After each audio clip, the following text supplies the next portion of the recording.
Budget ঘোষণার পর রাজধানীর চালের বাজার সহ নিত্যপণ্যের বাজারে প্রভাব পড়ার অভিযোগ ওঠে।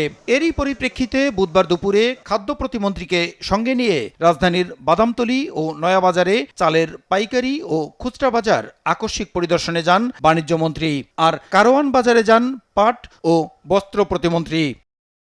এ সময় মূল্য পরিস্থিতি নিয়ে উপস্থিত ক্রেতা ও বিক্রেতাদের মতামত জানতে চান তারা। পরিদর্শন শেষে সচিবালয়ে ফিরে বাণিজ্যমন্ত্রী সাংবাদিকদের বলেন, চালের বাজারে প্রস্তাবিত বাজেটের কোনো প্রভাব পড়েনি, বাজার স্থিতিশীল রয়েছে জানিয়ে তিনি বলেন, কেবল নতুন ও পুরাতন চালের দামে কিছুটা তারতম্য দেখা গেছে। চাল ছাড়া অন্যান্য খাদ্যপণ্যের মূল্য স্থিতিশীল রয়েছে বলে দাবি করেন মন্ত্রী।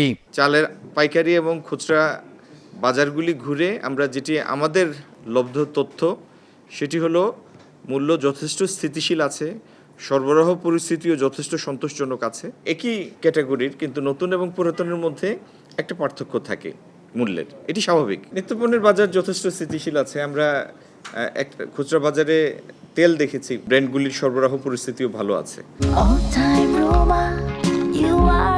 All time Roma.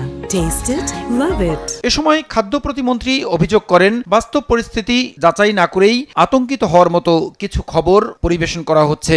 আমাদের প্রায় 17 লাখ টনের মতো চাল আছে, আর 3 লাখের কিছু বেশি আমাদের গম মজুদ আছে, এবং আমাদের দৈনন্দিন প্রতিদিনই আমাদের চালের মজুদ বাড়তেছে। আতঙ্কিত করার মতো কোনো খবর আসার আগে যেন বাস্তব পরিস্থিতিটা একটু যাচাই করে নিলে এটি ভালো হয়। এবছর বড় মৌসুমে সরকারের ধান সংগ্রহ পরিস্থিতিও সন্তোষজনক বলে উল্লেখ করেন খাদ্য প্রতিমন্ত্রী। সংগ্রহ যেটা আমাদের চলছে এটি খুবই সন্তোষজনক। প্রসূন আশিস, সময় সংবাদ, ঢাকা।